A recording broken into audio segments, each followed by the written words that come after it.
اللہ وبرکاتہ۔ وعلیکم السلام ورحمۃ اللہ وبرکاتہ۔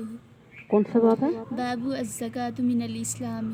الزکاۃ من الاسلام، زکوٰۃ دینا اسلام کے ارکان میں سے ہے۔ وقولہ وما امروا الا لیعبدوا اللہ مخلصین لہ الدین حنفاء ویقیموا الصلاۃ ویؤتوا الزکاۃ وذلک دین القیمہ۔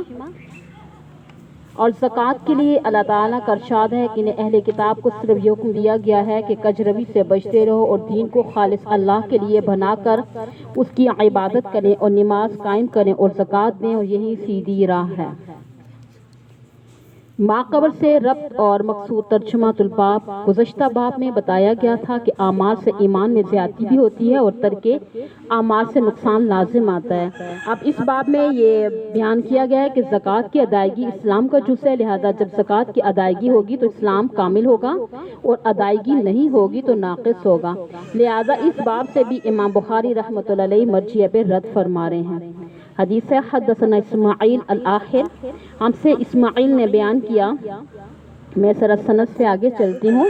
انہوں نے طلحہ بن عبید اللہ سے سنا، وہ کہتے ہیں کہ ایک پراگندہ بال نجدی شخص رسول اللہ صلی اللہ علیہ وآلہ وسلم کی خدمت میں حاضر ہوا۔ اس کی آواز کی گنگناہٹ تو ہم سنتے تھے مگر اس کی بات سمجھ میں نہیں آتی تھی۔ جب وہ قریب آ گیا تو معلوم ہوا وہ اسلام کے بارے میں کچھ آپ سے دریافت کر رہا ہے۔ رسول اللہ صلی اللہ علیہ وسلم نے فرمایا کہ دن اور رات کے سب اوقات میں 5 نمازیں فرض ہیں۔ اس پر اس نے کہا کہ کیا اس کے علاوہ بھی اور نمازیں مجھ پر فرض ہیں؟ تو آپ صلی اللہ علیہ وآلہ وسلم نے فرمایا نہیں، لیکن اگر تم نفل پڑھنا چاہو تو پڑھ سکتے ہو، اور رمضان کے روزے فرض ہیں۔ اس نے کہا کہ ان کے علاوہ بھی مجھ پر فرض ہیں، تو آپ نے فرمایا نہیں، نفل روزے رکھنا چاہو تو رکھ سکتے ہو۔ طلحہ رضی اللہ تعالیٰ عنہ کہتے ہیں کہ رسول اللہ صلی اللہ علیہ وسلم نے پھر اس سے زکوٰۃ کے فرض ہونے کا بیان کیا، تو اس نے کہا کیا میں اس کے علاوہ کوئی صدقہ مجھ پر فرض ہے؟ آپ نے فرمایا نہیں، مگر جو خیرات تم اپنی طرف سے کرنا چاہو۔ تو طلحہ رضی اللہ تعالیٰ کہتے ہیں پھر وہ شخص یہ کہتے ہوئے واپس چلا گیا، اللہ کی قسم نہ اس پر کوئی چیز گھٹاؤں گا اور نہ بڑھاؤں گا۔ یہ سن کر رسول اللہ صلی اللہ علیہ وسلم نے فرمایا اگر یہ شخص اپنی بات میں سچا رہا تو کامیاب ہے۔ یہ حدیث کا ترجمہ ہو گیا، یعنی اس حدیث کی تشریح میں یہ ہے کہ حدیث باب میں جس رجل کا ذکر آیا نا، اس کے بارے میں ابن عبد البر، ابن بہطال اور قاضی عیاض رحمہ اللہ تعالیٰ فرماتے ہیں نا کہ وہ زمام بن ثعلبہ ہیں اور نجد بلند زمین کو کہتے ہیں۔ یہاں نجد سے مراد حجاز اور عراق کے مابین کا بلند حصہ ہے۔ سائر الرأس یعنی الجھے ہوئے بالوں میں، اور سائر کا جو لفظ مرفوع بھی ہو سکتا ہے منصوب بھی، یعنی رجل کی صفت بنائیں تو مرفوع پڑھا جائے گا، اگر رجل سے حال بنائیں تو منصوب پڑھا جائے گا۔ علماء نے لکھا ہے نا کہ وہ شخص چونکہ متعلم اور سائل بن کر آیا تھا، اس لیے گویا وہ یہ تعلیم دے گیا کہ طالب دین کو بناؤ سنگار نہیں کرنا چاہیے، بلکہ وہ صرف ایک ہی دھن میں مگن ہو، یعنی اصول علم میں لگا رہے۔ اب اس روایت میں ہے نصب اور نفقہ جمع متکلم معروف کے صیغے آ رہے ہیں۔ اب اس صورت میں دوش صوتہ نصب کا ہے، ما یقول نفقہ کا مفعول ہوگا، یعنی دوسری روایت میں ان دونوں کو یعنی کہ یسمع اور یفقہ واحد مذکر مضارع مجہول لکھا گیا، یعنی اس صورت میں ہمارے پاس آئے گا، یعنی دوش کہتے ہیں صوت خفی کو، یعنی اس آواز کو جو سنائی دے دے لیکن سمجھ نہ آئے، اور عرف عام میں شہد کی مکھیوں سے تشبیہ دیتے تھے کہ جس کی تفسیر عموماً بنبناہٹ سے کی جاتی ہے نا، دراصل وہ دیہاتی آدمی تھا نا، اپنے قبیلے کی طرف سے نمائندہ بن کر آیا تھا۔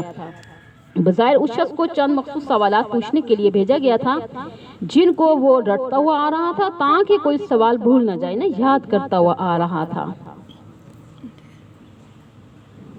فقال هل علی غیرها قال لا الا ان تطوع۔ حدیث کے اس جملے کی وجہ سے شفاء اعتراض کرتے ہیں نا کہ احناف کے نزدیک وتر واجب ہے، جبکہ حدیث کے اس جملے سے معلوم ہو رہا ہے کہ صرف 5 نمازیں فرض ہیں، لہذا احناف وتر کو واجب نہ کہیں۔ احناف کا یہ جواب دیتے ہوئے وتر مستقل فریضہ نہیں بلکہ نماز عشاء کے تابع ہے، تو عشاء کا وقت ہی اس کا وقت ہے، اور اگر وتر نماز عشاء سے پہلے پڑھ لیے جائیں تو قبول ہی نہیں ہوں گے۔ احناف دوسرا جواب یہ دیتے ہیں نا کہ ممکن ہے کہ یہ حدیث وجوب وتر سے پہلے کی ہو۔ نفل عبادت کو شروع کرنے کے بعد اس کا مکمل کرنا واجب ہے یا نہیں سوال ہے، اور اگر نفل عبادت فاسد کر دی جائے تو قضا لازم ہوگی یا نہیں اس میں اختلاف ہے.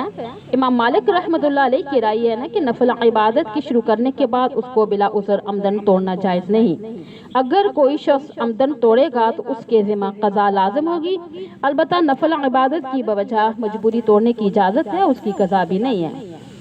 امام اعظم ابو حنیفہ رحمۃ اللہ علیہ کے نزدیک عذر اور بلا عذر دونوں صورتوں میں توڑنے کی اجازت نہیں. اگر کوئی توڑے گا نا تو قضا لازم آئے گا. امام شافعی رحمۃ اللہ علیہ، امام احمد کے نزدیک نفل عبادت کو شروع کرنے کے بعد اس کا اتمام لازم نہیں، یعنی اسے توڑنا جائز ہے اور توڑنے کے بعد قضا لازم نہیں.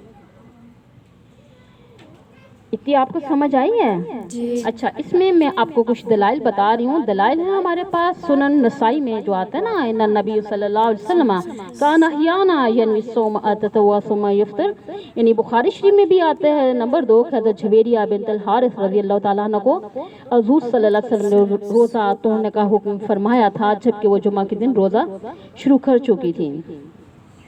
تو معلوم ہوا کہ نفل عبادت شروع کرنے سے اس کا اتمام لازم نہیں ہوتا. یہ میں نے کس کے دلائل شفاوی بتایا آپ کو، اور دلائل شفاوی کی جوابات اب بتا رہی ہوں. مذکورہ دونوں حدیث میں قضا کرنے کی نفی نہیں ہے بلکہ سکوت ہے، لہذا ان حدیث کو اس بات کی دلیل کے طور پر پیش کرنا قضا لازم نہیں ہوگی، یہ درست نہیں ہے. نمبر 2، مذکورہ پہلی روایت میں اس بات کی تصریح نہیں ہے کہ آپ صلی اللہ علیہ وسلم روزہ رکھ کر توڑ دیتے تھے، بلکہ کان احیانا ینوی الصوم اتتوا ثم یفطر کے ظاہری الفاظ کے پیش نظر اس معنی کا قوی امکان ہے کہ آپ روزہ رکھنے کا ارادہ فرماتے تھے لیکن پھر شروع ہی نہیں فرماتے تھے. نمبر 3، ان روایات میں اگر تسلیم بھی کر لیں کہ آپ روزہ توڑ دیتے تھے، یعنی حضرت جویریہ کو روزہ توڑنے کا حکم دیا تھا، تو اس سے یہ لازم تو نہیں آتا کہ یہ عمل بلا عذر ہوتا.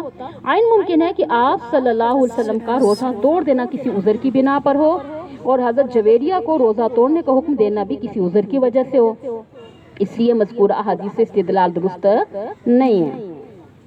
جی ہاں، دلائل حنفیہ. نمبر 1، قرآن کریم میں آتا ہے نا کہ وَلَا تُبْطِلُوا أَعْمَالَكُمْ، اس کا مطلب یہ ہے کہ جو عمل تم نے شروع کیا ہے، ٹھیک ہے، اس کو باطل مت کرو. لہٰذا اگر کوئی نفل شروع کرے گا تو اس کے باطل کرنے کی ممنوعات ہے، اس کو پورا کرنا واجب ہے. اگر باطل کرے گا تو ترک وجوب کی وجہ سے اس کی قضا لازم ہوگی. نمبر 2، علامہ قاسانی رحمۃ اللہ علیہ نے نفل عبادت کو شروع کرنے کے بعد اس کی حیثیت بیان فرمائی ہے کہ وہ نظر کی طرح ہے. گویا کہ نظر کی 2 قسمیں ہیں، ایک نظر قولی ہے، ایک نظر فعلی ہے.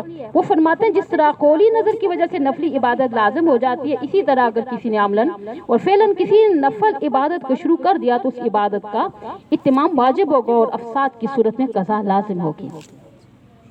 نمبر 3، حنفیہ کے مسلک کی تائید اس بات سے بھی ہوتی ہے کہ تمام ائمہ کا اجماع ہے کہ نفلی حج اور نفلی عمرہ شروع کرنے کے بعد ان کا اتمام لازم ہو جائے گا اور افساد کی صورت میں قضا لازم ہوتی ہے. لہذا نماز اور روزہ کے شروع کرنے کے بعد بھی اتمام واجب ہوگا اور افساد کی صورت میں قضا لازم قرار دی جائے گی. نمبر 4، ابو داؤد، ترمذی، نسائی وغیرہ نے حضرت عائشہ صدیقہ رضی اللہ تعالیٰ عنہ سے روایت نقل کی ہے، ان عائشہ و حفظہ زوجی النبی صلی اللہ علیہ وسلم وصحبہ صائمتین متطوعین فأودی لہما طعام فانظرنا علیہ فدخل علیہما رسول اللہ صلی اللہ علیہ وسلم. قالت عائشہ فقالت حفظہ یا رسول اللہ انی اصبحت انا وعائشہ صائمتین متطوعین فأودی الینا طعام فطرنا الی فقال رسول اللہ صلی اللہ علیہ وسلم اقضیا مکھانا و یوم آخر الآخر. اسی طرح کی اور بھی کئی احادیث ہیں جن میں نفلی روزہ توڑنے کی صورت میں آپ صلی اللہ علیہ وسلم نے دوبارہ قضا کا حکم فرمایا. وجود ترجیح مذہب حنفیہ. علامہ بدر الدین عینی رحمۃ اللہ علیہ کے 3 وجوہ سے ہمارے مسلک کو ترجیح حاصل ہے، آنے سے پڑتی رہتی ہے.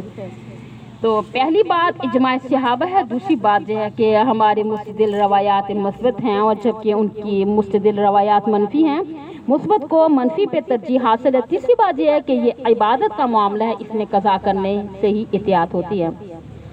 تو لفظ رمضان کے ساتھ لفظ شہر کا استعمال جو ہے مالک اور بعض دیگر کی رائے یہ ہے کہ رمضان کے لفظ کو لفظ شہر کے ساتھ لکھنا اور پڑھنا چاہیے، یعنی شہر و رمضان ہی لکھنا اور پڑھنا چاہیے. تو صرف رمضان استعمال کرنا جائز نہیں ہے، چونکہ جمہور محققین اور اکثر احناف کی رائے ہے کہ لفظ رمضان کو شہر کے بغیر استعمال کرنا بلا کراہت جائز ہے. آگے آپ کے پاس کون سا حدیث میں دیکھیں کہاں سے پڑھانا ہے؟ ذکر لہ رسول اللہ صلی اللہ علیہ وسلم۔ اس حدیث میں پیچھے دیکھیں صوم اور صلاۃ میں قول کا کلمہ استعمال کیا اور یہاں زکوٰۃ کے لیے ذکر کا کلمہ استعمال کیا، اس کی کیا وجہ ہے؟ اس کا یہ جواب دیا جاتا ہے کہ راوی کو صوم اور صلاۃ میں تو حضور صلی اللہ علیہ وسلم کے الفاظ یاد تھے، لیکن یہاں یاد نہیں رہا تو حضور صلی اللہ علیہ وسلم نے کون سے کلمات ارشاد فرمائے تھے، اس لیے اس کو ذکر سے تعبیر کیا گیا، اور حضرات محدثین نے کمال احتیاط کی وجہ سے ایسا کرتے تھے۔ اشکال اس کا جواب یہ ہوگا کہ روایت باب میں حج کا ذکر نہیں ہے، جبکہ وہ بلا اتفاق ارکان اسلام میں سے ہے، اور اس کے کئی جوابات دیے گئے ہیں۔ نمبر 1 یہ ہے کہ حدیث الباب کی اس طریق میں اختصار ہے، ورنہ حضور صلی اللہ علیہ وسلم نے حج کو بھی ذکر فرمایا تھا، اور دوسرے طریقے سے اس کی تائید ہوتی ہے۔ نمبر 2 حج ابھی فرض نہیں ہوا تھا، اور اس لیے اس کو ذکر نہیں فرمایا۔ لا ازید علی ھذا ولا انقص، اب اس کا مطلب یہ کہ لا ازید علی قول نبی صلی اللہ علیہ وسلم، چونکہ وہ آدمی اپنی قوم کا نمائندہ بن کر آیا تھا، اس لیے اس نے احکام سن کر کہا تھا کہ لا ازید علی ھذا ولا انقص، یعنی اس کا مطلب یہ ہے کہ میں نے آپ کے احکام سنے ہیں بعین ہی، اسی طرح جا کے اپنی قوم کو بتاؤں گا کہ میں اس کے اندر کوئی کمی و پیشی نہیں کروں گا۔ جی باب ہے اتباع الجنائز من الایمان، جنازے کے ساتھ جانا ایمان ہی کی ایک شاخ ہے۔ اب اس سے پہلے دیکھیں باب زکوٰۃ من الاسلام میں ذکر تھا نا کہ اس کے بعد اب اتباع الجنائز کا ذکر کر کے امام بخاری رحمۃ اللہ علیہ اس بات کی طرف غالباً اشارہ کرنا چاہتے ہیں، جس طرح زکوٰۃ سے فقراء مسلمین کے حقوق کی ادائیگی ہوتی ہے، اسی طرح اتباع الجنائز سے بھی حق مسلم ادا ہوتا ہے۔ اب اس بات سے یہ بتلانا مقصود ہے کہ جو اعمال فرائض میں سے ہیں وہ تو ایمان کا شعبہ ہی ہیں، لیکن جو اعمال فرائض و واجبات سے نہیں ہیں تو وہ بھی ایمان کا شعبہ ہے۔ نیز اس باب سے امام بخاری رحمۃ اللہ علیہ مرجئہ پر بھی رد فرمانا چاہتے ہیں، وہ اس طرح کے جنازہ کے ساتھ جانا ایک عمل ہے، ٹھیک ہے، پھر شرکت کرنے والوں کی شرکت کے فرق سے ثواب میں بھی فرق بتلایا گیا، جس سے اعمال کی تفاوت سے ایمان میں کمی بیشی ثابت ہو گئی۔ اب جنازہ کے پیچھے چلنا افضل ہے یا آگے، اس میں متعدد اقوال ہے۔ نمبر 1 یہ ہے سفیان ثوری رحمۃ اللہ علیہ کے نزدیک دونوں صورتوں میں اختیار ہے کہ کسی ایک صورت کو دوسری پر فضیلت نہیں۔ نمبر 2 امام احمد رحمۃ اللہ علیہ، امام مالک رحمۃ اللہ علیہ فرماتے ہیں کہ پیدل شخص آگے چلے گا اور سوار پیچھے۔ نمبر 3 امام شافعی رحمۃ اللہ علیہ کے نزدیک متعلقاً آگے چلنا ہی افضل ہے۔ نمبر 4 امام ابو حنیفہ رحمۃ اللہ علیہ کے نزدیک متعلقاً پیچھے چلنا ہی افضل ہے۔ اب دلائل فقہائے کرام کے میں بتا رہی ہوں کہ سفیان ثوری رحمۃ اللہ علیہ کا استدلال حضرت انس رضی اللہ تعالیٰ کے اثر سے ہے۔ وہ فرماتے ہیں کہ انما انت مشیع شئت امامها وان شئت خلفها، یعنی وان شئت عن یمینه وان شئت عن یسارها، یعنی کہ بتاتے ہیں کہ امام احمد رحمۃ اللہ علیہ، مالک رحمۃ اللہ علیہ کی دلیل حضرت مغیرہ بن شعبہ رضی اللہ تعالیٰ عنہ کی روایت ہے، ان النبی صلی اللہ علیہ وسلم قال الراکب یسیر خلف الجنائز وماشی وخلفها وامامها وعن یمینها وعن یسارها قریبا منها۔ امام شافعی کا استدلال حضرت ابن عمر رضی اللہ تعالیٰ کی مرفوع روایت ہے، اور روایت جو آگے آتی ہے رأیت النبی صلی اللہ علیہ وسلم وابا بکر وعمر ویمشون امام الجنائز، امام الجنائز بھی پڑھ سکتے ہیں، یعنی کہ امام ابو حنیفہ کا استدلال حضرت عبداللہ بن مسعود رضی اللہ تعالیٰ کی مرفوع روایت ہے، الجنازۃ متبوعہ، یعنی ولا تذب ولیس منا من تقدمها، ترمذی شریف کی ہے۔ اب اسی طرح حضرت طاؤس سے مروی ہے کہ ما مشى رسول اللہ صلی اللہ علیہ وسلم فی جنازۃ حتی مات الا خلف الجنائز وبناخذ۔ اب دلائل کے جواب جو ہے میں آپ کو بتا رہی ہوں کہ حضرت انس رضی اللہ تعالیٰ کے اثر میں یعنی کہ ہر طرف چلنے کا اختیار دیا گیا ہے، وہ بیان جواز کے لیے جس کے سب قائل ہیں اس سے فضیلت ثابت نہیں ہوتی۔ یہی حالت حضرت مغیرہ رضی اللہ تعالیٰ کی روایت کی، امام شافعی رحمۃ اللہ علیہ کی مستدل روایت جو ابن عمر رضی اللہ تعالیٰ سے مروی ہے، اس کے بارے میں کلام کیا گیا، چونکہ امام ترمذی رحمۃ اللہ علیہ نے تصریح کی ہے کہ یہ حدیث مرفوع نہیں ہے بلکہ امام ظاہری سے مرسل مروی ہے، اور یہی اصح ہے، اور شفاوے عموماً مراسیل کو حجت نہیں مانتے۔ اسی طرح اس حدیث میں یہ تعویل بھی ہو سکتی ہے کہ کسی عذر کی بنا پر ایسا کیا ہو۔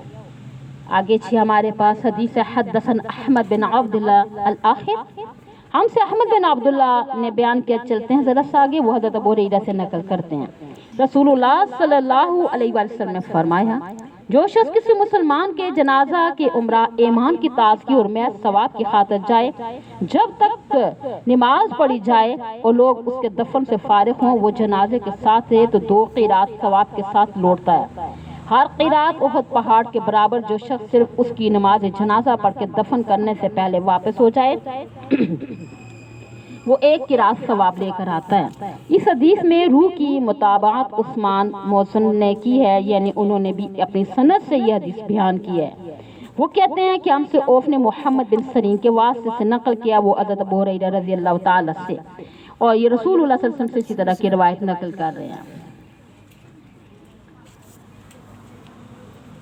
جی دیکھیں، قرات اصل میں قرات تھا نا، اس سے اس کی جمع قرار ہی آتی ہے، جیسے دینار کی اصل دینار ہے، اب اس کی جمع دنانیر آتی ہے نا، اور قرات کی اکثر ممالک میں ایک دینار کا 20واں حصہ کہلاتا ہے، اور بعد میں جو 20واں حصہ، لیکن یہاں یہ مخصوص مقدار یعنی کہ نہیں آ رہی۔ اور حضور صلی اللہ علیہ وسلم نے فرمایا نا کلو قرات و مثل، یعنی آپ کا یہ فرمان تمثیلی ہے، ورنہ اللہ تعالیٰ مؤمنین کی اطاعت قولیہ اور فعلیہ پر جو ثواب عطا فرمائیں گے وہ تو بہت ہی زیادہ ہوگا۔ آواز کم نہیں آ رہی ہے آپ کو؟ آواز ٹھیک ہے؟ باب خوف المؤمن من ان يحبط عمله وهو لا يشعر، مومن کو ڈرتے رہنا چاہیے کہیں اس کا کوئی عمل اکارت نہ چلا جائے، اس سے معلوم بھی نہ ہو۔ حدیث ہے وقال ابراہیم الاخر،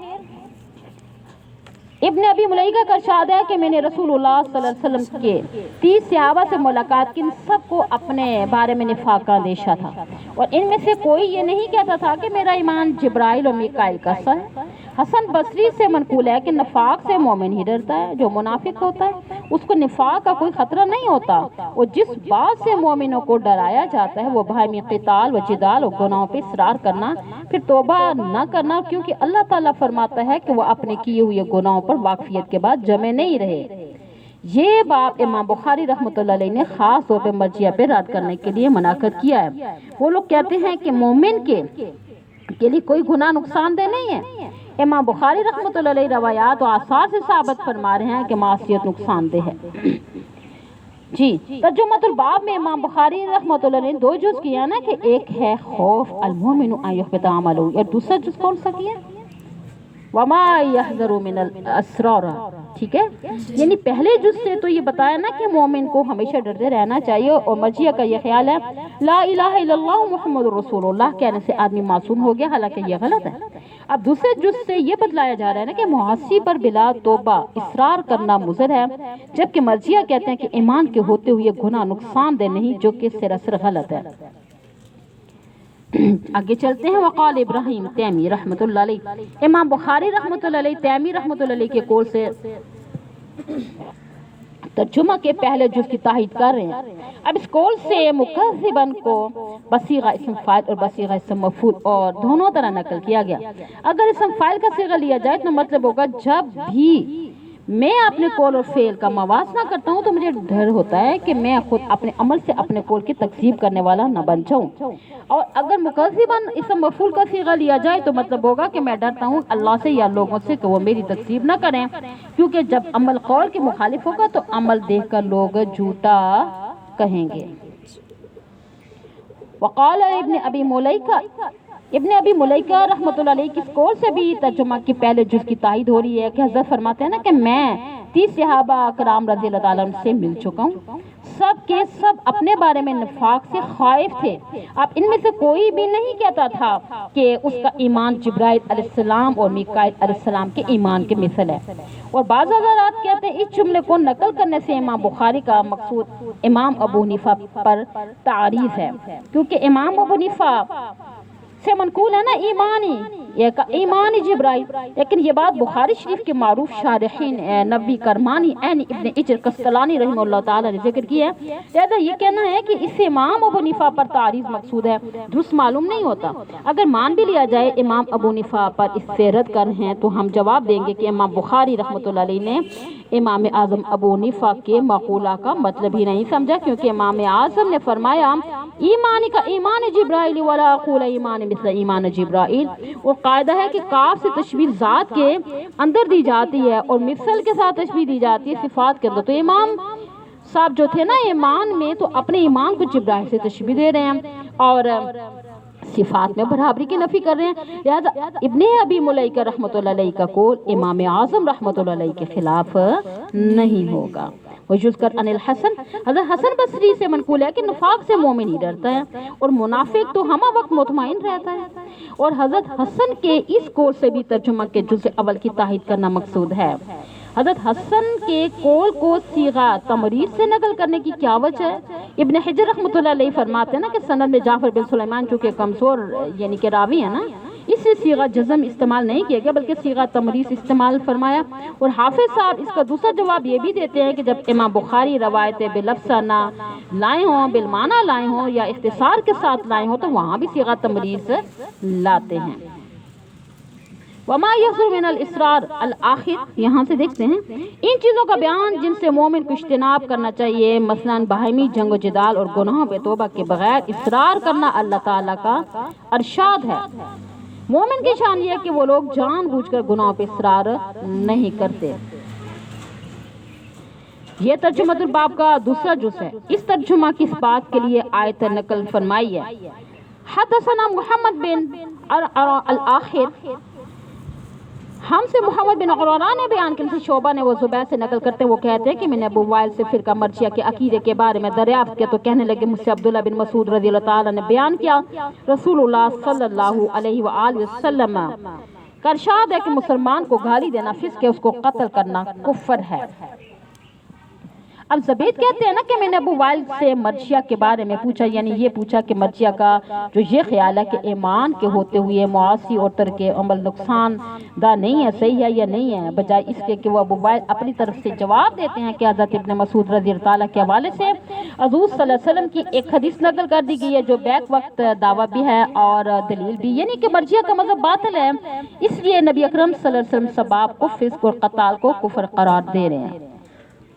چلتے ہیں جی، دیکھیں اس حدیث سے خوارج کی تائید ہوتی ہے کیا؟ آپ بتا سکتے ہیں؟